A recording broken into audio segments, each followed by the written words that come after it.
அனைவருக்கும் வணக்கம். Infinite universe ஈலர்னிங் அகாடமிலேருந்து self ஸ்டடியாக படிக்கிற நிறைய ஸ்டூடெண்ட்ஸ் இருக்கீங்க. அவங்க எல்லாருமே நிறைய பேர் இப்போ ரீசெண்டாக கேட்டுட்ருக்க ஒரு விஷயம் என்ன அப்படின்னா, ரிப்பீட்டடாக கேட்டுட்ருக்க ஒரு விஷயம் என்ன அப்படின்னா, மேம் நான் இப்போ தான் ஸ்டார்ட் பண்ணுறேன். ஆனால் எங்கேருந்து ஆரம்பிக்கணும்னு தெரில. நான் இப்போ ஆரம்பித்து நான் சிலபஸ்லாம் முடிச்சிருவேனா? இந்த கொஷினை அடிக்கடி என்கிட்ட இப்போ ரீசெண்டாக நிறைய மெம்பர்ஸ் கேட்டுட்ருக்கீங்க. எஸ்பெஷலி இன்றைக்கும் பார்த்தீங்கன்னா நம்ம 2வது யூனிட் முடிக்க போகிறோம். யூஜிடிஆர்பி மேத்தமெட்டிக்ஸில் 100 டேஸ் ஃப்ரீ சேலஞ்ச் ஸ்டூடெண்ட்ஸுக்கு செகண்ட் யூனிட் முடிக்க போகிறோம். இன்னும் ஒரு கிளாஸ் எடுத்தோம் அப்படின்னா செகண்ட் யூனிட் முடிய போகுது. அப்போ 2 யூனிட் முடிஞ்சிச்சு. நான் இப்போ தான் உள்ளே வந்து ஜாயின் பண்ணுறேன். நான் இப்போ ஏற்கனவே உள்ள வீடியோஸை படிக்கிறதா, இல்ல புதுசா வரப்போற வீடியோ படிக்கிறதா, இல்ல என்ன பண்றது? எங்கேருந்து ஆரம்பிக்கிறது? எதுவுமே எனக்கு தெரியல அப்படின்னு கன்ஃப்யூஷன்ல நெறைய பேர் இருந்தீங்க. இதே கன்ஃப்யூஷன் வீட்ல இருந்து செல்ஃப் ஸ்டடி பண்ற நெறைய பேருக்கு இருக்கும்.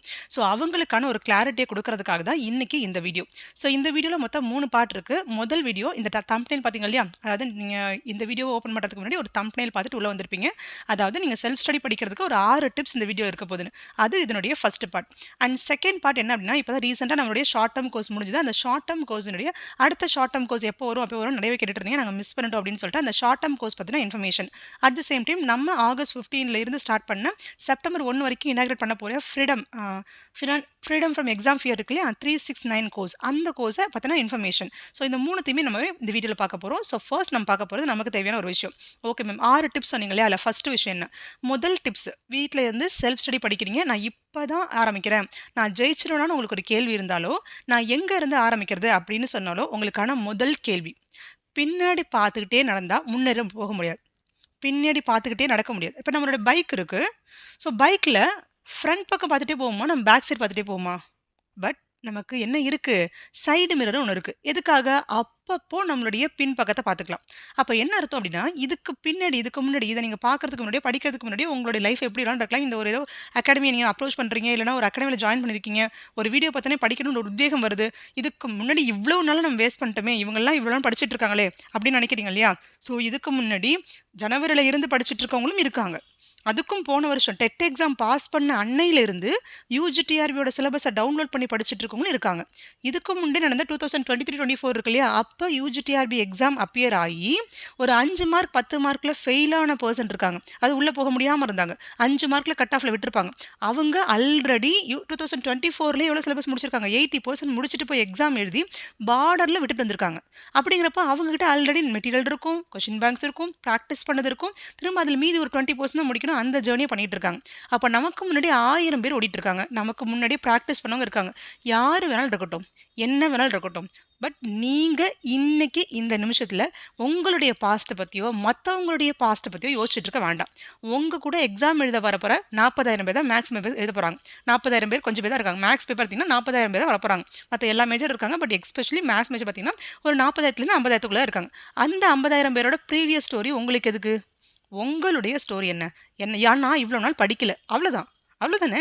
இனிமே படிக்க போறீங்கல்ல. இன்னையிலேருந்து படிக்கணும்னு முடிவு பண்ணிட்டீங்கல்ல. அந்த முடிவெடுத்த அந்த ஒரு விஷயத்துல எப்பவும் பின்வாங்க கூடாது. இத்தன நாள் நான் சோம்பேறித்தனமா இருந்துட்டேனே, என் வாழ்க்கை அப்படி இருந்துச்சே. கண்டிப்பா ஞாபகம் இருக்குல்ல. இப்ப அதுலேருந்து ஒரே ஒரு விஷயத்த எடுத்துக்கோங்க. இதுக்கு முன்னாடி 2024ல கூட ஒரு டெட் வந்து யுஜிடிஆர்பி வந்துச்சு. அப்ப நான் எக்ஸாம் எழுதுறதுக்கு ஒண்ணு எலிஜிபிள் ஆகாம இருந்தேன். டெட் பாஸ் பண்ணாம இருந்தேன். இல்ல டெட் பாஸ் பண்ணியிருந்தாலும் அதுல நான் ஃபெயில் ஆயிட்டேன். ஸோ 2024ல நான் எக்ஸாம் கிளியர் பண்ணனால இந்த 2 வருஷம் எவ்ளோ நரக வேதனை அனுபவிச்சிருப்பீங்க. எத்தன இடத்துல அவமான குறைவ ஃபேஸ் பண்ணியிருப்பீங்க. சில பேருக்கு சொன்னா கூட புரியாது. நீங்க பார்டர் பாஸ் பண்ண யார் சொன்னாலும் புரிஞ்சுக்க மாட்டாங்க. நான் டெட் பாஸ் பண்ணிட்டேன். இதான் பாஸ் பண்ணல அப்படின்னா, ஓகே, கிராமத்துல உள்ளவங்களுக்கு என்ன புரியும்? இல்ல வயசுல பெரியவங்களுக்கு என்ன தெரியும்? ஒண்ணுமே தெரியாது. அப்ப என்ன ஆகும்? நெறைய பேருக்கு சொல்லி புரிய வைக்கவும் முடியாது. நெறைய பேரங்கள்ல வீட்ல அவமானங்கள நீங்க ஃபேஸ் பண்ணியிருப்பீங்க. ஸோ நெறைய இடத்துல தலை குனிஞ்சு வர வேண்டிய சூழ்நிலை உருவாகும். அந்த ஒரு அவமானத்த மட்டும் ஞாபகம் வச்சுக்கங்க. உங்களுடைய பைக்ல நீங்க முன்னாடி போயிட்டு இருக்கும்போது, உங்களுடைய சைடு மிரர்ல அப்பப்ப நீங்க வாங்குன அவமானங்கள் ஞாபகப்படுத்தி பார்க்கறது, உங்கள முன்னேறி கொண்டு போறதுக்கான வழி. அப்ப பின்னாடி பார்த்துக்கிட்டே இருந்தா முன்னேறி போக முடியாது. ஆனா பின்னாடி பார்க்காமலே இருந்துட்டீங்க. அப்ப இதுக்கு முன்னாடி பண்ண தவறுகள திரும்ப பண்ணாலோ, இல்ல அதே மாரி சோம்பேறித்தனமா இருந்தாலோ, அதே அவமானங்கள திரும்பவும் சந்திக்க நேரிடும்னு உங்க மனசுக்குள்ள ஆழமாவும், அழுத்தமாவும், சத்தமாவும் சொல்லிக்கோங்க. ஓகே, இதுதான் first tip. And second tip, எதுவுமே தாமதம் ஆகல. இது இன்னைக்கு சரியா செலவு பண்ணுங்க. இன்னைக்கு 24 மணி நேரத்த சரியா செலவு பண்ணுங்க. இன்னையிலிருந்து யுஜிடிஆர்பியோட சிலபஸ டவுன்லோட் பண்ணி இன்னையிலேருந்து படிக்க ஆரம்பிங்க. ஏதோ ஒரு அகாடமி அப்ரோச் பண்றீங்களா? அவங்க இன்னைக்கு என்ன டீச் பண்ணிட்டு இருக்காங்க? அத போய் படிங்க. இல்லையா என்னோட சேனல் நீங்க ஃபாலோ பண்றீங்களா? இப்ப 100 டேஸ் ஃப்ரீ சேலஞ்ச் போயிட்டு இருக்கு. இப்ப நம்ம இன்னைக்கு செகண்ட் யூனிட்டோட கடைசி டாபிக், இம்பார்ட்டன்ட் டாபிக் தான் நம்ம குடுத்துருக்கோம். அப்ப முடிக்க போற முக்கியமான ஹை வெயிட்டேஜ் டாபிக் முடிக்க போறோம். அப்போ நாளையிலேருந்து நம்ம தேர்ட் யூனிட் ஆரம்பிக்கணும்னா, ஓகே, இன்னைக்கு செகண்ட் யூனிட்ல கடைசி செக்ஷன் சொல்லி தராங்களா? அத நீங்க நோட்ல எழுதுங்க. அத தெளிவா கத்துக்கோங்க. அப்ப என்ன ஆகும்னா, இதுக்கு அப்புறமா இது இது நான் தாமதமா ஆரம்பிச்சுட்டேன்னு யோசிக்காதீங்க. தாமதமா ஆரம்பிச்சுட்டீங்க அப்படிங்கிறத தயார்படுத்தி வந்திருக்கீங்க. ஏன்னா இதுக்கு முன்னாடி டே 1ல இருந்தப்போ விட இப்போ டே 20ல ஜாயின் பண்ணுற ஸ்டூடெண்ட்ஸ்க்கு ஒரு ஒரு எனர்ஜி இருக்குது. ஏன் அப்படின்னா அது வந்து ஐயோ நம்ம வந்து இவ்வளோ நாள் வேஸ்ட் பண்ணிட்டோமே, இனிமேல் ஒரு நிமிஷத்தை கூட வேஸ்ட் பண்ணக்கூடாதுங்கிற உத்வேகத்தோடு தான் நீங்கள் உள்ளே வரீங்க. இந்த உத்வேகம் எங்கேருந்து கிடைச்சதுன்னு நினைக்கிறீங்க? ஏன்னா நீங்கள் இன்னைக்கு தேதி தான் படிக்க ஆரம்பிக்கணும், இந்த எக்ஸாமில் தான் நீங்கள் பாஸ் ஆகணும், இந்த லைஃப்பில் தான் நீங்கள் போகணும். ஏன் நீங்கள் வேறு யார் வீட்லேயே பிறந்திருக்கலாம்ல? படிப்பறிவே கொடுக்க முடியாத ஒரு வீட்டில் நீங்கள் பிள்ளையா பிறந்திருக்கலாம்ல? ஒரு படிப்பறிவை கொடுக்குற பேரண்ட்ஸுக்கு இல்லை படிப்புக்கு முக்கியத்துவம் கொடுக்குற ஒரு குடும்பத்தில் நீங்கள் ஏன் பிறக்கணும்? அப்படியே பிறந்தாலும் நீங்கள் நல்லா படிப்பறிவு நல்லா கலெக்டராக இருப்பாங்க, டாக்டராக இருப்பாங்க, அவங்க பையனோ பொண்ணோ மக்கா இருக்கும், ஃபெயில் ஆகிடும் எல்லா பேப்பர்லையும். அப்படி இல்லாமல் ஒரு சாதாரண குடும்பத்திலையோ மிடில் கிளாஸ்லேயோ கொடுத்துட்டு படிப்புக்கு முக்கியத்துவம் புரிஞ்சு படித்து ஒரு ஸ்டூடெண்ட்டாக இருந்து இன்றைக்கி உங்கள் பேருக்கு பின்னாடி பிஎஸ்சி பிஎடோ இல்லை எம்எஸ்சி பிஎடோ ஒரு டிகிரியை வாங்கியிருக்கீங்க. படிப்புக்கு முக்கியத்துவம் வாங்குற ஒரு குழந்தையா நீங்கள் பிறக்கணும் அப்படிங்கிறது கடவுளோட ஆசீர்வாதம். அதே மாதிரி அதை படித்தா மட்டும் போகாது, நான் அந்த படித்த பிஎடுக்கு மரியாதை வாங்கி தரணுன்றதுக்காக டெட்டு பாஸ் பண்ணியிருக்கீங்க. இதெல்லாம் இவ்வளோ குவாலிஃபிகேஷன் யார் உருவாக்குனா? கடவுள். உங்களை படைக்கும் போது நீங்கள் பிறக்கும் போது உங்கள் தலையில் எழுதுன ஒரு தலையெழுத்து. அதே மாதிரி நீங்கள் இந்த எக்ஸாம் தான் பாஸ் பண்ணணும், இன்றைக்கி தேதியிலேருந்து படிக்க ஆரம்பிக்கணும், இன்றைக்கி நீங்கள் அப்பாயின்மெண்ட்டோட சைன் பண்ணுறவங்கலாம் ஏற்கனவே கடவுளால் முடிவு செய்யப்பட்ட ஒரு விஷயம். அப்போது நீங்கள் போகிற இந்த பாதை அப்படிங்கிறது கடவுள் ஏற்கனவே உங்களுக்காக தெளிவுபடுத்தி வச்ச விஷயம். இது வரைக்கும் குழப்பத்தில் இருந்தீங்களா? ஆமாம், இந்த பாதை தான் முடிவு பண்ணிட்டீங்களா இல்லையா? அப்போ இந்த பாதையில் இவ்வளோ வெளிச்சம் தெரியுதுன்னா இந்த வெளிச்சத்தில் யாரோ ஒருத்தர் நமக்கு முன்னாடி ஒரு லைட்டு போட்டு விட்டு போயிருக்காங்க. அந்த லைட் யாருன்னா நீங்கள் கும்பிடுற கடவுளாக இருக்கலாம், இல்லை இஷ்ட தெய்வமாக இருக்கலாம், யாரோ ஒருத்தராக இருக்கலாம். அப்போ எதுவுமே தாமதம் ஆகவில்லை. இன்னைக்கு பொழுது நான் சரியாக போகிறேன், ஏன்னா எனக்காக பாதையை கடவுள் போட்டுட்டாங்க, எனக்காக ஒரு வழியை காட்டிட்டாங்க கடவுள். அதனால் நான் இந்த நிமிஷத்துலேருந்து என்னோட கடவுளோட அருமையை புரிஞ்சுக்கிட்டு இனிமேல் நான் டயத்தை வேஸ்ட் பண்ண மாட்டேன். திரும்ப சொல்லுங்கள், இன்னைக்கு பொழுது நான் சரியாக செலவு பண்ணுவேன்னு சொல்லிட்டிங்கன்னா இதுதான் உங்களுடைய 2வது டிப்ஸ். தென் 3வது டிப்ஸ் என்ன அப்படின்னா தொடர் முயற்சி. இங்கே ஏற்கனவே போன எக்ஸாமில் ஃபெயில் ஆனவங்க இருக்கலாம், அவங்கள ஒரு தோல்வியை பார்த்துருப்பாங்க, அந்த இறுதி வரைக்கும் போயிட்டு தோல்வி போயிருக்கும், அதுவே பெரிய அவங்கள வந்து உள்ளே இழுத்துரும், பின்னாடி இழுத்துருக்கும், படிச்சதெல்லாம் மறந்து போயிருக்கும், இல்லை இது திரும்ப இந்த புக் எடுக்கிறதுக்கே உங்களுக்கு பிடிக்காது, அவ்வளோ கோவமாக இருக்குது, திரும்ப ஒரு அகாடமியில் பேரவங்க கட்டி படிக்கணுமா, என்னமோ யோசிச்சிருப்பாங்க. நிறைய தோல்விகள், நிறைய அனுபவங்கள் எல்லாமே இருக்கட்டும், எல்லாத்துக்கும் நடுவில் அவங்களாம் போராடுறாங்க, மனப்போராட்டத்தோடு இருக்காங்க, உடல் போராட்டம் சில பேருக்கு இருக்குது, உடல் அளவில் நிறைய ஆரோக்கிய குறைபாடுகள் இருக்காங்க, இன்னும் எத்தனையோ பேர் இருக்காங்க. நீங்கள் 3வது ஞாபகம் வச்சுக்கணும் சார், என்ன பிரச்சனை வந்தாலும் சரி தொடர் முயற்சி நான் பண்ணுவேன். ஒரு ஹேபிட் ட்ராக்கர் டவுன்லோட் பண்ணுங்கள். நம்மளுடைய ஹேபிட் ட்ராக்கர் நம்ம டெலிகிராமில் இருக்குது, டவுன்லோட் பண்ணுங்கள். டவுன்லோட் பண்ணி அதை நீங்கள் பிரிண்ட் அவுட் எடுத்து செல்ஃபாக உங்களுக்கு நீங்களே ஸ்ட்ரிக்டான டீச்சராக இருங்க. அதுனா ஒரு குழந்தை உங்கள் கிளாஸில் நீங்கள் ஒரு கிளாஸ் டீச்சராக போகிறீங்க, அந்த கிளாஸில் ஒரு குழந்தை நல்லா படிக்கிறா, ஒரு எக்ஸாம் 98 எடுக்கிறா, மேக்ஸ் தான் மேக்ஸ் டீச்சர் படிக்க 98 மார்க் எடுக்கிறா, அடுத்த எக்ஸாம் என்ன பண்ணுறா 70 தான் இருக்கிறா. அப்போ அந்த குழந்தைய அதட்டி என்ன பண்ணுவீங்க, அடுத்த 100 மார்க் வாங்கணும்னு சொல்லி அப்ரிஷியேட் பண்ணி அவங்களுக்கு வேலை தோல் தட்டி கொண்டு வரோம் இல்லையா? அதே மாதிரி ஒரு குழந்தைய நீங்கள் இருங்க. ஏன்னா படிக்கிற காலத்தில் நீங்களாம் நாங்கள் எல்லாத்தையும் 75% மேலே எடுத்தவங்க தானே, 10th 12th காலேஜில் எல்லாத்தையும் 70% மேலே எடுத்த பர்சன் தான் நீங்கள். அப்போது இன்றைக்கி நீங்கள் அந்த 70% எடுத்தீங்கன்னா ஆட்டோமேட்டிக்காக இந்த எக்ஸாமில் பாஸ் ஆக போகிறீங்க. ஏன் அந்த 75% எடுக்க முடியல? அப்போ உங்களை நீங்கள் செல்ஃபாக கரெக்ட் பண்ணுற ஒரு டீச்சராக மாறுங்க. இன்னும் நேரத்தில் அது கோவமாக சொல்லாமல் அதிகாரமாக சொன்னீங்கன்னா அது ஸ்ட்ரெஸ்ஸாக போயிடும். அன்பா ஒரு குழந்தைய அம்மா வந்து எப்படி வந்து அரவணைச்சு உன்னால் முடியும்னு சொல்கிறாங்களோ அப்படி பண்ணுங்க. ஒரு சின்ன இன்னர் சைல்டு ஹீலிங் ஒரு ப்ரேயர் சொல்கிறேன். உங்கள் மனசுக்குள்ள ஒரு குழந்தை இருக்கும். So close your ice. So இந்த வீடியோவை பார்க்கும்போது ஜஸ்ட்டு வந்து ஒரு நிதானமாக உட்காந்துக்கோங்க, ஒரு டம்ளர் தண்ணியை எடுத்து குடிச்சுக்கோங்க. குடிச்சிட்டு ஒரு 2 நிமிஷம் நான் ப்ரேயர் சொல்கிறேன். இந்த ப்ரேயர் பண்ணும்போது உங்களுக்கு ஒரு மனசில் ஒரு சின்ன ரிலாக்ஸ் வரும். Close your eyes, take a long breath. நல்லா மூச்சை உள்ளே எடுத்து வாய் வழியாக வெளில விடுங்க. ஒரு 3 முறை இதே மாதிரி பண்ணுங்கள். நல்லா கண்ணை முடிக்கோங்க. இப்போது இந்த நிமிஷம் நீங்கள் உங்கள் வீட்டில் ஒரு சோஃபாவில் உட்காந்துருக்கலாம், ஒர்க்கிங் பிளேஸில் ஏதாவது ஒரு இடத்துல உட்காந்துருக்கலாம், எங்கேயோ ஒரு பிளேஸில் நீங்கள் உட்காந்துருக்கீங்க. எங்கே உட்காந்துருக்கீங்களோ எப்படி உட்காந்துருக்கீங்களோ அப்படியே இமேஜின் பண்ணுவாங்களே. கண்ணை முடிக்கோங்க. உங்கள் வீட்டுக்குள்ளே நீங்கள் ஒரு இடத்துல இருக்கீங்க, ஒரு ஹாலில் ஒரு சோஃபாவில் உட்காந்துருக்கீங்க. கால் நீட்டி போட்டு உட்காந்துருக்கலாம், இல்லை காலை மடித்து போட்டு உட்காந்துருக்கலாம். நீங்கள் என்ன ட்ரெஸ் போட்டிருக்கீங்க இமேஜின் பண்ணுங்கள். அப்படியே நாங்கள் உங்கள் கையில் எந்த பக்கத்தில் ஃபோன் இருக்குன்னு பாருங்கள். உங்களுக்கு இடது பக்கம் வலது பக்கம் என்னென்ன பொருள் இருக்குன்னு இமேஜின் பண்ணி ஜஸ்ட் 2-3 பொருட்கள் ஞாபகப்படுத்தி பாருங்கள். நல்லா கண்ணை மூடிட்டே இருக்கீங்க. கொஞ்ச நேரம் கழிச்சு கண்ணை திறந்து, இப்போ கண்ணை திறக்காதீங்க, ப்ரேயரில் மெடிடேஷனில் உள்ளே இருக்கிற நீங்கள், மெடிடேஷனுக்குள்ளே இருக்கிற நீங்கள் எழுந்து என்ன பண்ணுவீங்க, உங்களோட கதவை திறக்கிறீங்க. வீட்டோட கதவை திறந்துட்டு வெளியில் போகிறீங்க. உங்கள் வீட்டோட வாசப்படி இருக்குது, அங்கே உங்களோட லெஃப்ட் சைடில் பார்த்தீங்கன்னா உங்களோட செப்பல் இருக்குது. அந்த செப்பலை போட்டுட்டு நீங்கள் அங்கேருந்து கிளம்புறீங்க. கொஞ்சம் கொஞ்சமாக வெளில போகிறீங்க. உங்கள் வீட்டை தாண்டி போகிறீங்க, மெயின் கேட்டை தாண்டி அப்படியே ரோட்டில் கிராஸ் பண்ணுறீங்க. உங்களோட ஸ்ட்ரீட்டை தாண்டி போயிட்டே இருக்கீங்க. இன்னும் கொஞ்சம் தூரம் கொஞ்சம் 2-3 ஸ்ட்ரீட் தள்ளி போகிற மாதிரி இருக்குது. திடீர்னு பார்த்தீங்கன்னா உங்களோட செப்பல் அந்துடுது. செப்பலை கழட்டி கீழே போட்டுட்டு சரி வெறும் காலோடு நடக்கிறீங்க. காலில் ரொம்ப ரொம்ப குத்துது, ரொம்ப குத்துற மாதிரி இருக்குது. சரின்ட்டு இருந்தாலும் பரவாயில்ல நடந்து முன்னாடி போயிட்டே இருக்கீங்க. அப்படி போயிட்டே இருக்கும்போது கொஞ்சம் தூரம் கழிச்சு பார்த்தீங்கன்னா பசுமையான தரை வருது. அதுமாரி நடக்கும்போது காலுக்கு ரொம்ப இதமாக இருக்குது. சரி முகத்தில் ஒரு சின்ன ஸ்மைல் வருது. அப்படியே போயிட்டு இருக்கும்போது உங்களோட இடது பக்கமும் வலது பக்கமும் பார்க்குறீங்க. உங்களுடைய இடது பக்கத்துலையும் வலது பக்கத்துலையும் பார்த்தீங்க அப்படின்னா நல்லா பசுமையான நிறைய செடிகள் செடிகள் இருக்குது. அதில் பார்த்தா கலர்ஃபுல்லான பூக்கள் இருக்குது. எல்லா விதமான கலர், ஊதா பூவாக இருக்கலாம், இல்லைன்னா ஆரஞ்சு கலராக இருக்கலாம், இல்லை உங்களுக்கு என்ன கலர் பிடிக்குதோ அந்த கலரில் உள்ள எல்லா விதமான பூக்கள் இருக்குது. அது மட்டும் இல்லாமல் பஞ்சவர்ண கிளி இருக்குது, இல்லைனா கிளிகள் இருக்குது, பறவைகள் இருக்குது, நல்லா அழகாக கீச் கீச் கத்திக்கிட்டு இருக்குது. அதுக்கப்புறம் பார்த்தீங்கன்னா அங்கே ஒரு மயில் அழகாக தோக்க விரிச்சு ஆடிட்டு இருக்கு. அழகாக பார்த்துட்டே போகிறீங்க, ரொம்ப சந்தோஷமாக இருக்குது, எவ்வளோ அழகான வேர்ல்டு இல்லை அப்படின்னு சொல்லிட்டு போயிட்டே இருக்கீங்க. போயிட்டே இருக்கும்போது இந்த பாதை ஒரு குறிப்பிட்ட இடத்துக்கு போய் நிற்குது. அந்த இடத்துல நின்னதுக்கப்புறம் மேலே நிமிர்ந்து பார்க்குறீங்க, இங்கே இந்த இடத்த நம்ம எங்கேயோ பார்த்த மாதிரியே இருக்குது அப்படின்னு. என்னடா அப்படின்னு பார்க்குறீங்க. அந்த இடம் என்ன அப்படின்னா, நீங்கள் உங்கள் அப்பா அம்மா எல்லாரும் ஒரு 5 வயசில் நீங்கள் வாழ்ந்த 5லேருந்து 10 வயசுக்குள்ளே நீங்கள் இருக்கும்போது எந்த வீட்டில் வாழ்ந்தீங்களோ அந்த வீட்டோட வாசல் முன்னாடி உங்களை போய் நிப்பாட்டுது. அப்படியே போயிட்டு இருக்கீங்க. ஆனால் அங்கே உங்கள் அப்பா இல்லை, உங்கள் அம்மா இல்லை, கூட பிறந்தவங்க யாருமே இல்லை. நீங்கள் ஒரு சின்ன குழந்தை மட்டும் உட்காந்து, ஒரு 5 வயசு குழந்தை மட்டும் அந்த வீட்டோட வாசப்படல உட்காந்து குத்த வச்சு உட்காந்துருக்கு. முகம் சோர்வாக இருக்குது, ரொம்ப கவலையாக இருக்குது. அந்த குழந்தைக்கு தன்னுடைய எதிர்காலம் பற்றின பயம் இருக்குது. அதையும் தாண்டி தனக்கு இப்போ யாரும் துணைக்கு யாருமே இல்லையே, தனியாக கிடக்கிறமே அப்படின்னு அந்த குழந்தை இருக்குது. இந்த குழந்தை தான் உங்களுடைய இன்னர் சைல்டு. உங்களுடைய ஆழ் மனசுக்குள்ளே இப்போவும் ஒரு குழந்தை இருக்குது. அந்த குழந்தை தனக்கு யாரும் உதவி பண்ணுறதுக்கு ஆள் இல்லையேன்னு இருக்குது, தனிமரமாக நிற்கிறமேன்னு இருக்குது, நம்மளுடைய எதிர்காலம் என்ன ஆகுமோங்கிற ஒரு கவலை இருக்குது. ஸோ அப்போ என்ன ஆகும், இது எல்லாத்தையும் தாண்டி இன்றைக்கி அந்த குழந்தை அதே மாதிரி உட்காந்துருக்கு. அந்த குழந்தைய பார்த்தோன்னே அதுதான் உங்களோட நீங்கள் தான் அப்படியே யோசிக்கிறீங்க. உங்களோட சின்ன வயசு குழந்தையோட ஃபேஸ் ஞாபகம் வருது. அப்போ என்ன பண்ணுறீங்க அப்படின்னா, அந்த குழந்தை பயப்படுது உங்களை பார்த்தோன்னே. யாருன்னே தெரியல, இவங்க யார், இவ்வளோ யாருமே இல்லாமல் இருந்தாங்க, இவங்க யார் வந்தாங்க அப்படின்னு நினைக்கிறது, பயப்படுது உங்களை பார்த்து. பட் உங்களுக்கு தெரியுது அந்த குழந்தை தான் நீங்கள் அப்படின்னு. அந்த குழந்தை பயப்படுதுன்னு தெரியுது. ஐயோ நம்ம யாராவது கடத்திட்டு போக வந்துட்டாங்க அப்படின்னு பயந்துட்டு அந்த குழந்தை உங்கள்கிட்ட வரமாட்டுது, பயப்படுது. நீங்கள் என்ன பண்ணுவீங்க, பக்கத்தில் போய் ஒன்றும் இல்லை பயப்படாத அப்படின்னு சொல்லி அந்த குழந்தை என்ன பண்ணுறீங்க, நெஞ்சோட அணைச்சிக்கிறீங்க. ஃபஸ்ட்டு பயப்படுது அந்த குழந்தை, பட் உங்களோட அணைப்பு அந்த குழந்தைக்கு ரொம்ப இதமாக இருக்குது. அந்த குழந்தை எதிர்பார்த்த அரவணைப்பு இதுதான்.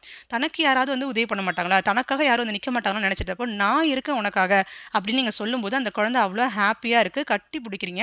கொஞ்சம் நேரம் கழிச்சு அந்த குழந்தைய ஆஸ்வாசப்படுத்துறதுக்காக அந்த குழந்தைக்கு என்ன பிடிக்குமோ, 5 வயசில் உங்களுக்கு என்ன ஸ்நாக்ஸ் ரொம்ப பிடிக்குமோ, வேர்க்கடலை பிடிக்கலாம், இல்லைனா ஏதோ சம்திங் ஃபுட்டு பிடிக்கலாம், அந்த ஃபுட்டை நீங்கள் வாங்கி கொடுக்குறீங்க. வாங்கி கொடுத்தோடனே அந்த குழந்தை என்ன பண்ணுதுன்னா நல்லா சாப்பிட்டுட்டு உங்கள் மடியில் உட்காந்து சிரிச்சுட்டே இருக்குது.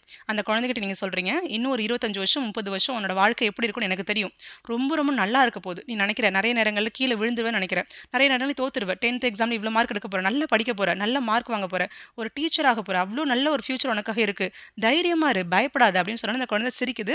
ரொம்ப சந்தோஷமாக இருக்குது. உங்களுடைய வாழ்க்கையை பற்றி சொல்கிறீங்க. நிறைய நேரம் கஷ்டப்படாத, உனக்காக யாரும் நிற்கணும்னு நினைக்காத, உனக்காக நான் எப்பவும் இருப்பேன் அப்படின்னு சொல்லிட்டு ஒரு சின்னதாக என்ன பண்ணுங்க, ஒரு $1 கொடுக்குறீங்க. அந்த $1 யூ அப்படின்னு இருக்குது. ஓகே, ஸோ யூ மீன்ஸ் என்ன அப்படின்னா நான், நீ நான் அப்படின்னு அர்த்தம். நீயும் நானும் ஒன்று தான் அப்படின்னு மென்ஷன் பண்ணுறதுக்காக யூ. அந்த சிம்பிள் கூட அந்த குழந்தைய கையில் கொடுத்து உனக்கு எப்போல்லாம் பிரச்சனை வருதோ உன்னோட உள்ளங்கையை அழுத்தமாக வச்சுட்டு உன்னோட நெஞ்சு மேலே கை வச்சுட்டு என்ன நினச்சிக்கோ, நான் உனக்காக கூட இருக்கேன் அப்படின்னு சொல்லிட்டு அந்த குழந்தைக்கு ஒரு நம்பிக்கை கொடுக்குறீங்க. அங்கேருந்து நீங்கள் கிளம்புறீங்க. அந்த குழந்தை என்ன உங்களை விடுறதுக்கு மனசே இல்லை, பட் இருந்தாலும் பரவாயில்ல நான் கிளம்புறேன்னு சொல்லிட்டு நீங்கள் கிளம்பி வரீங்க. வெளில வரும்போது ஒரு நிம்மதி வருது. அப்பாடா என்னோட குழந்தைகிட்ட என்னோட இன்ன சைல்டுகிட்ட நான் சொல்லிட்டேன், எனக்காக யாருமே இல்லைனாலும் நான் இருப்பேன், நான் என்ன வந்து மோட்டிவேட் பண்ணிகிட்டே இருப்பேன், எந்த நேரங்களில் இறங்கும் போதும் கனசு கஷ்டப்படும் போதும் எனக்காக நான் இப்போ யார் வராட்டியும் நான் நிற்க போகிறேன் அப்படிங்கிற ஒரு சந்தோஷத்தோட வரீங்க. ஃபேஸில் அவ்வளோ ஒரு ஸ்மைல் இருக்குது, மனசில் அவ்வளோ சாட்டிஸ்ஃபேக்ஷன் இருக்குது. வெளில அப்படியே நடந்து வரீங்க. வர வர அந்த ரோட்டில் உள்ள பூக்கள்லாம் இன்னும் அழகாக தெரியுது உங்கள் கண்ணுக்கு. அப்படியே அந்த துறையில் நடந்துகிட்டே வரீங்க. அதுக்கப்புறம் உங்களுக்கு கல் இருக்குது அப்படின்னு பயம் இல்லை, ஏன்னா கல் இருந்தாலும் பரவாயில்ல அப்படின்னு சொல்லிட்டு தைரியமாக நீங்கள் கல் இருக்க பாதையில் நடக்க போகிறீங்க. ஆனால் உங்களுடைய செப்பல் அந்து போகாமல் அழகாக அதே மாதிரி அழகாக இருக்குது. அதை பார்த்தோன்னே இந்த செப்பல் எடுத்து போட்டுட்டு சந்தோஷமாக சிரிச்சுட்டே வீட்டுக்கு வரீங்க. அப்படியே வரீங்க, உங்களுடைய சாவி ஓப்பன் பண்ணி கதவை திறக்கிறீங்க, செப்பலை ஓரமாக கழட்டி வச்சுட்டு வீட்டுக்குள்ள வந்து இப்போ எப்படி சோஃபாவில் உட்காந்துருங்க அதே மாதிரி உட்காடுறீங்க. உட்காந்துட்டு relax relax, so relax relax. இதுதான் 3வது முக்கியமான விஷயம். உங்களுடைய இன்னர் சைல்டுக்கிட்ட நீங்கள் பேசி நான் தொடர் முயற்சி போட்டு நடுவில் ஆரம்பித்தாலும் பரவாயில்ல, கண்டிப்பாக ஜெயிச்சிருவேன் நீங்கள் உங்கள் ஆழ் மனசுக்கிட்ட அழுத்தமாக சொல்லுங்கள். இதுதான் 3வது முக்கியமான விஷயம். தென் 4வது, ரிலாக்ஸ் ஆகிட்டிங்களா எல்லோரும்? ரிலாக்ஸ் ஆகிட்டிங்கன்னா ஒரு டம்ளர் தண்ணி கொண்டு வச்சு இப்போ ப்ரெசென்ட்டுக்கு வந்துடுங்க. ஓகேவா? ஸோ ப்ரெசென்ட் லைஃப்க்கு வந்துருங்க, ரிலாக்ஸ் ஆகிக்கோங்க. ஸோ இந்த வீடியோ நான் ஜஸ்ட் ஒரு செகண்ட் ஆஃப் பண்ணிட்டு ஒரு 5 மினிட்ஸ் நல்லா ஒரு காற்று இருக்கிற இடத்துல போய் நின்றுட்டு அதுக்கப்புறம் வந்து அடுத்த 2 டிப்ஸை கற்றுக்கோங்க. சரியா? ஓகே. தென் அடுத்து என்னென்னா 4வது டிப்ஸ். ஸோ எண்ணம், சொல், செயல். எவ்வளோ ஆழமான எண்ணம் உங்கள் மனசில் போய் சின்ன வயசில் உள்ள குழந்தை மனசில் கூட போய் பதிச்சு வச்சுட்டீங்க, நீ கவர்மெண்ட் ஸ்கூல் டீச்சர் ஆக போகிறேன்னு. அப்போது எண்ணத்தில் போய் ஆழமாக நம்ம சொல்லிட்டு வந்தாச்சு. எங்கள் இன்னர் சைல்டு ப்ரேயரில் போய் பண்ணிட்டு வந்தாச்சு. சொல் அப்படின்னா மேம் நான் பாஸ் பண்ணணும், அதை படிக்க சொல்லுவோம், இதை படிக்கணும், எப்போ படிக்கணும், என்ன படிக்கணும், இப்படி எல்லாரும் கேள்வி கேட்டுருக்கீங்களா, மற்றவங்களை கேள்வி கேட்டுட்டே இருக்கீங்களா, அதெல்லாம் சொல். மேம் இதை படிக்கலாமா, அதை பண்ணலாமா, எப்போ கொடுப்பீங்க, இதை படிக்கணும், அது ஒவ்வொன்றும் ஒருத்தர் கேட்டுட்டு உட்காந்துருக்கலாம். மற்றவங்ககிட்ட கேள்வி கேட்குறது சொல். அப்போ இந்த சொல் அப்படிங்கிறதும் எதுக்காக, உங்களுடைய வெற்றிக்காக நீங்கள் கேட்டுட்ருக்கீங்க. அதுக்கப்புறம் செயல். இந்த செயல் அப்படிங்கிறது தான் 3வது. எண்ணம், சொல், செயல். இந்த 3ஐயும் ஒரே நேர்கோட்டில் நீங்கள் வைக்கிறீங்க அப்படின்னு சொன்னால் கண்டிப்பாக உங்களுக்கு வெற்றி கிடைக்கும்.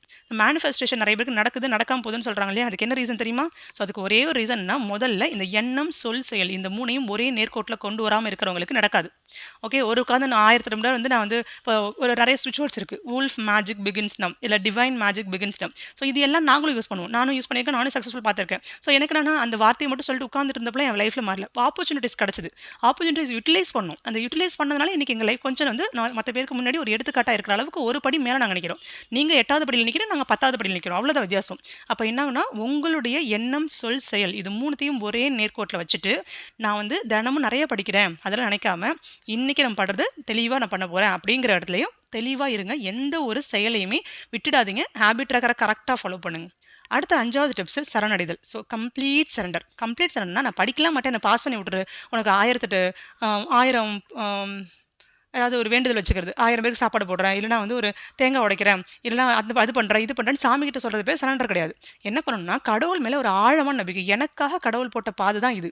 என்ன பிடி அசிஸ்டன்ட் ஆகிறதுக்காகவும் எனக்கு அந்த தெளிவை புரிய வைக்கணுன்றதுக்காக தான் இந்த வீடியோவை புரிய வச்சிருக்காரு, இந்த வீடியோ கொண்டு வந்திருக்காரு, இல்லை இதை படிக்க வச்சிருக்காரு. அப்படி இருக்கும்போது கடவுள் என் மேலே எவ்வளோ நம்பிக்கையாக இருக்காரு. நான் அந்த போஸ்டிங் போகிறேன், அதுக்கு என்னை தயார்படுத்துறாரு. உங்களோட அட்சய பாத்திரத்தை வந்து நான் செல்ஃப் கிளென்சிங் ப்ரேயர்னு சொல்லி ஒன்று அச்சீவர்ஸ் ப்ரேயர் பண்ணோம் இல்லையா, ஆகஸ்ட் 15 அன்னைக்கு அச்சீவர்ஸ் குரூப்க்கான ஒரு இனாகிரேஷன் ஃபங்க்ஷன் ஒரு மீட்டிங் இருக்கும். அந்த மீட்டிங்கில் ஒரு 43 செகண்ட்ஸ்க்கு அப்புறம் நினைக்கிறேன் 43 மினிட்ஸ்க்கு அப்புறம் பார்த்தீங்கன்னா ஒரு கிளென்சிங் ப்ரேயர் கொடுத்துருப்பேன். அந்த கிளென்சிங் ப்ரேயர் பண்ணுங்கள். உங்களை முதல்ல நான் அட்சய பாத்திரம் முதல்ல மாற்ற ட்ரை பண்ணுங்கள். எனக்கு வேணும் ஆசைப்படாமல் முதல்ல உங்ககிட்ட இருக்க குப்பைகள்லாம் முதல்ல வெளில போடுங்க. அதுக்கான ப்ரேயர் நான் கொடுத்துருப்பேன். அந்த ப்ரேயர் அட்டன் பண்ணி பாருங்கள். அந்த ப்ரேயரில் முதல்ல உங்களை சுத்தம் பண்ணிட்டு உங்ககிட்ட இருக்க தவறுகளுக்கெல்லாம் கடவுள்கிட்ட மன்னிப்பு கேட்டுட்டு என்னுடைய குருவை நான் மதிக்காமல் இருந்திருக்கலாம், நான் என்னோட படிப்புக்கு நான் மரியாதை கொடுக்காம நான் வேறு ஏதாவது ஒரு ப்ரொஃபஷன் பார்த்துருக்கலாம், இல்லை வேறு ஏதோ ஒன்று பண்ணியிருக்கலாம். எல்லாத்துக்கும் மனசாக மன்னிப்பு கேட்டுட்டு இனிமேல் உங்கள்கிட்ட நான் தப்பை பண்ண மாட்டேன்னு சரணடைகிறது தான் சரணடைதல். நான் வந்து படிக்க மாட்டேன், நான் எக்ஸாமுக்கு அப்ளை மட்டும் பண்ணுவேன், எக்ஸாமுக்கு போய் எழுத கூட மாட்டேன், நான் பாஸ் ஆகின போஸ்டிங் வரணும் எப்படி இல்லை. அப்போ எக்ஸாமுக்கு அப்ளை பண்ணுறது நம்ம வேலை, எக்ஸாமுக்கு படிக்கிறது நம்ம வேலை, எழுதுறது நம்ம வேலை. அந்த மூணுத்தையும் நீங்கள் பண்ணிவிட்டு முயற்சி என்னுடையது, நான் என் முயற்சியை தெளிவாக பண்ணிட்டேன், முடிவு நீ கொடுக்குறது. எந்த இடத்துல போஸ்டிங் போட நீ பார்த்துக்கோ, எந்த இடத்துல பண்ணணும், எங்கே இருந்தால் நான் ஹாப்பியாக இருப்பணும் அங்கே என்னை கொண்டு போய் சேர்க்க போகிறேன் நம்பிக்கை எனக்கு இருக்குது. கடவுள் மேலே முழு நம்பிக்கை வச்சுட்டு 5வது விஷயமா சரணடைஞ்சிருங்க. 6வது முக்கியமான விஷயம், மேம் இன்றைக்கி என்னால் படிக்க முடியல, நேற்று நிறைய படித்தேன் மேம், 3 மணி நேரம் படித்தேன், 2 மணி நேரம் படித்தேன், ஆனால் இன்றைக்கி என்னால் ஒரு 1/2 மணி நேரம் தான் படிக்க முடியுது அப்படின்னு சொல்கிற பிள்ளைங்களுக்காக. நேற்று செம்மையாக படித்தேன், நல்லா படித்தேன், நேற்று திருதுப்புன்னு பார்த்தா எங்கள் வீட்டுக்கு கெஸ்ட் வந்துட்டாங்க, திடீர்னு என் ஹஸ்பண்ட் வந்து வெளில போகணும்னு சொல்லிட்டாங்க, இல்லை என் குழந்தை உடம்புலாம் போயிடுச்சு, 3 நாள் எனக்கு படிக்கல எனக்கு. ஆனால் ஒரு டெத் வீட்டில் போய் நிற்கிறேன், அங்கேயும் எனக்கு ஞாபகம் வருது, ஒரு ஃபேமிலி ஃபங்க்ஷன் போய் நிற்கிறேன், அங்கேயும் படிக்காமல் இருக்கும் மேம், இங்கே இன்ஃபர்மேஷன் கொடுத்துட்டு இருக்காங்கன்னு ஒரு மாதிரி டயர்டாக இருக்குது, அதுவே ரொம்ப ஸ்ட்ரெஸ் ஆகுது மேம். ஓகே, உங்களுக்கு சொல்கிற ஒரே விஷயம் தான், quality quantity. Quantity doesn't matter. ஒரு நாளைக்கு இவ்வளோ படிக்கணும் அது மேட்டரே கிடையாது. Quality doesn't matter. ஸோ குவாலிட்டினா தரமான விஷயத்தை படிக்கணும். படிக்கிறீங்களா, தெளிவாக கற்றுக்கிட்டீங்களா போதும். என் கிளாஸ் நீங்கள் 1 மணி நேரம் 2 மணி நேரம் வெறும் 30 நிமிஷம் கிளாஸில் கூட நான் நிறைய விஷயம் சொல்லிக் கொடுத்துருக்கேன். அது ஒரு 10 நிமிஷம் கிளாஸில் கூட சொல்லிக் கொடுத்துருக்கேன். ஒரு 5 நிமிஷம் நீங்கள் டவுட் கேட்டிருக்கீங்களா, அதில் 4 விஷயம் நான் சொல்லிக் கொடுத்துருப்பேன். அப்போ என்னாகும், குவான்டிட்டி டசன்ட் மேட்டர். இவ்வளோ படிக்கணும் அவ்வளோ படிக்கணும் இத்தனை மணி நேரம் படிக்கணும் இது எல்லாம் இல்லை.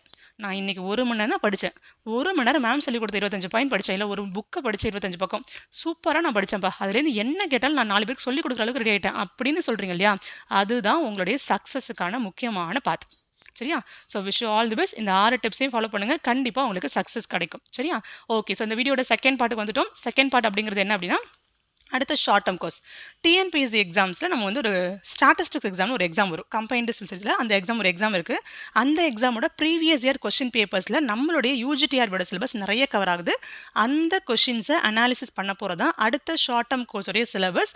அடுத்த ஷார்ட் டேர்ம் கோர்ஸ்னால் என்ன அப்படின்னா, இப்போது வந்து ஒரு ஃபுல் இப்போ நம்மகிட்ட அச்சீவர்ஸ் பேட்ச்னு ஒன்று இருக்குது, அது கம்ப்ளீட்டாக யூஜிடிஆர்பியோட ஃபுல் பேமெண்ட் பண்ணி படிக்க முடிஞ்சவங்க மந்த்லி பணம் கட்டி படிப்பாங்க.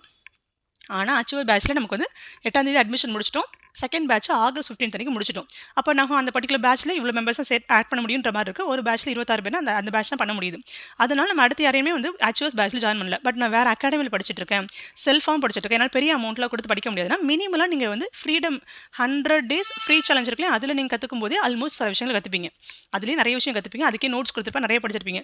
வேறு அகாடமியில் படிச்சிட்டிங்கன்னா அந்த மெட்டீரியல் ப்ளஸ் இதை படித்தாலே போதும். அட் த சேம் டைம் எனக்கு இன்னும் எக்ஸ்ட்ரா நாலேஜ் என்கிட்டேருந்து உங்களுக்கு வேணும்னா, என்கிட்டேருந்து ப்ரீவியஸ் இயர் கொஸ்டின் பேப்பர் பேசிஸில் உங்களுக்கு கிளாஸஸ் வேணும்னா, போன டைம் நம்ம பார்த்த மாதிரி ஷார்ட் டேர்ம் கோர்ஸ்னால் ஒரு நாள் கிளாஸ் இருக்கும், 1 day கிளாஸாக இருந்தால் 99 rupees இருக்கும். அதே நீங்கள் 2-3 days நீங்கள் அட்டன் பண்ணுறீங்கன்னா ஜஸ்ட் 299 rupees இல்லைனா 199 rupees அந்த மாதிரி ப்ரைஸ் இருக்கும். ரொம்ப கம்மியான ஒரு 200-300 உங்களோட பேக்கெட் மணி இன்கம் மாதிரி இருக்கும். ஸோ இப்போ இந்த வாரம் நமக்கு இந்த தடவை கண்டக்ட் பண்ண போகிறோம்னா, இப்போ வந்து ஒவ்வொரு மாதமும் 1ஆம் தேதி நடக்கும், 15ஆம் தேதி நடக்கும். இப்போது 1ஆம் தேதி முடிஞ்சிச்சு, ஆகஸ்ட் 1 கிளாஸ் முடிஞ்சிட்டு, ஆகஸ்ட் 15 முடிஞ்சிட்டு. இப்போ அடுத்து வரப்போகிறதுனா செப்டம்பர் 1. அந்த செப்டம்பர் 1 நம்மளுடைய ஸ்பெஷல் அக்கேஷனாக இருக்கிற மொபைல் ஆப்பை லான்ச் பண்ண போகிறோம். அந்த மொபைல் ஆப் லான்ச் பண்ணுற டேட் அன்னைக்கு நம்ம பண்ண போகிற அந்த ப்ரோக்ராம் இருக்கு இல்லையா, அந்த ப்ரோக்ராமில் உங்களுக்கு மொபைல் ஆப் ஆக்சஸ் கொடுத்துருவோம். அந்த வீடியோஸ் எல்லாமே உங்களுக்கு ப்ரீவியஸாக ஒரு 99 கொஸ்டின் பேப்பர்ஸ் இருக்கும். 99 கொஸ்டின்ஸ் இருக்கிற மாதிரி ஒரு செட்டு கொடுக்க போகிறோம். அந்த 99 ருபீஸ் கோர்ஸ் இருக்கு இல்லையா, அந்த கோர்ஸ்னால் எதுலேருந்து கேட்க போகிறாங்கன்னா, அந்த டிஎன்பிஎஸ்சி கம்பைன் சொல்லிட்டு ஏற்கனவே வந்து யூஜிடிஆர் படிக்கிற நிறைய பேர் அந்த எக்ஸாமுக்கு அப்ளை பண்ணியிருக்கீங்க. அதனால் அவங்களுக்கும் சேர்த்து யூஸாக இருக்கணுன்றதுனால அவங்க சிலபஸில் ப்ரீவியஸில் கேட்ட ஒரு 5 வருஷம் கொஸ்டின் பேப்பர் எடுத்து அதோட கொஸ்டின் பேப்பர்ஸ்லாம் சால்வ் பண்ண போகிறோம். ஸோ 99 ருபீஸ் அந்த கோர்ஸ். அது செப்டம்பர் 1 அன்னைக்கு ஜாயின் பண்ண போகிறோம். 1 அன்னைக்கு நம்மளுடைய மொபைல் ஆப்பில் லான்ச் பண்ண போகிறோம். ஸோ விருப்பப்படுறவங்க இந்த short term course short term course எப்போ வரும் எனக்கு முன்னாடியே சொல்லிடுங்க, என்ன சிலபஸ் டீச் பண்ண போகிறோம்னு கொஞ்சம் முன்னாடியே சொல்லிட்டீங்க, எவ்வளோ அமௌண்ட்னு சொல்லிட்டீங்கன்னா நான் கொஞ்சம் முன்னாடி ப்ரிப்பேர் ஆக ஈஸியாக இருக்குன்னு சொன்னீங்க. அதனால் இது இன்ஃபர்மேஷன் கொடுத்துட்டேன். அட் த சேம் டைம் இப்போ 100 டேஸ் ஃப்ரீ சேலஞ்சில் ரெக்கார்டிங்ஸ் ப்ரொவைட் பண்ண மாட்டோம். லைவ் கிளாஸில் மட்டும் தான் வரீங்க. இன்கேஸ் லைவ் கிளாஸோட ரெக்கார்டிங் வேணும், நான் வேலைக்கு போயிட்டு இருக்கேன், கையில் குழந்தை வச்சுட்டு இருக்கேன், எனக்கு வந்து அந்த டைம் 4 மணிக்கு ஒரு நாள் எழுந்தாலும் ஒரு நாள் எந்திக்க முடிய மாட்டேங்குது, அதோட ரெக்கார்டிங்ஸ் எனக்கு வேணும், கொஞ்சம் எக்ஸ்ட்ரா சப்போர்ட் உங்களுக்கு வேணும், குவிஸ்லாம் இருந்தால் குவிஸ்னுடைய எக்ஸ்ப்ளனேஷன் வேணும் அப்படின்னு நினைக்கிறீங்கன்னா மட்டும் ஃப்ரீடம் ஃப்ரம் எக்ஸாம் ஃபியர் அந்த 365 ரூபாய் அப்படிங்கிறது ஒரு நாளைக்கு ₹1 அப்படின்னு சொல்லிட்டு ₹365, ₹4 வந்து அந்த மொபைல் ஆப்புக்கான ஆக்சஸ்க்கான அமௌண்ட். அப்போ ₹369 நீங்கள் பேமெண்ட் பண்ணணும். பண்ணிங்கன்னா 1 இயர் சப்ஸ்கிரிப்ஷன் கிடைக்கும். 1 இயர் வரைக்கும் தினம் ஒரு புது கான்செப்டை என்கிட்ட நீங்கள் கற்றுக்கலாம். ஸோ அது வந்து செப்டம்பர் 1 அன்னைக்கு லான்ச் பண்ண போகிறோம். ஆகஸ்ட் 15லேருந்து அட்மிஷன் நடந்துட்டு இருக்கு. அதில் முக்கியமாக பார்த்தீங்கன்னா இது வரைக்கும் 20 பேர் ரெஜிஸ்ட்ரேஷன் பண்ணிட்டாங்க. ஃபஸ்ட்டு வர 369 பேர் மட்டும்தான் எடுக்க போகிறோம். அந்த மொபைல் ஆப் லான்ச் பண்ணும்போது 369 பேருமே அந்த ஆப்பில் லாகின் ஆகி உள்ளே வர மாதிரி நான் பார்க்க போகிறோம். ஸோ அதனால் wish you all the best and have a nice day.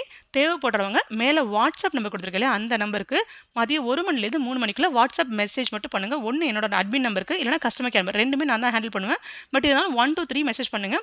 நான் செப்பரேட் பண்ணி எந்தெந்த டீமில் சேர்க்கணுமோ அந்த டீமில் நான் ஆட் பண்ணி விட்டுருவேன். சரியா? So wish you all the best and have a nice day and thank you so much. Payment பண்ணுறதா இருந்தால் மேலே ஃபர்ஸ்ட் நம்பர் கொடுத்துருக்கலையா, அந்த நம்பருக்கு ஜிபே பண்ணிவிட்டு உங்களுடைய பேமெண்ட் ப்ரூஃபை எனக்கு வாட்ஸ்அப் பண்ணும்போது உங்களுடைய பேர் என்ன கோர்ஸ்க்காக பேமெண்ட் பண்ணுறீங்கன்னு மென்ஷன் பண்ணி பணம் அனுப்பிட்டு எனக்கு சொல்லுங்கள். சரியா?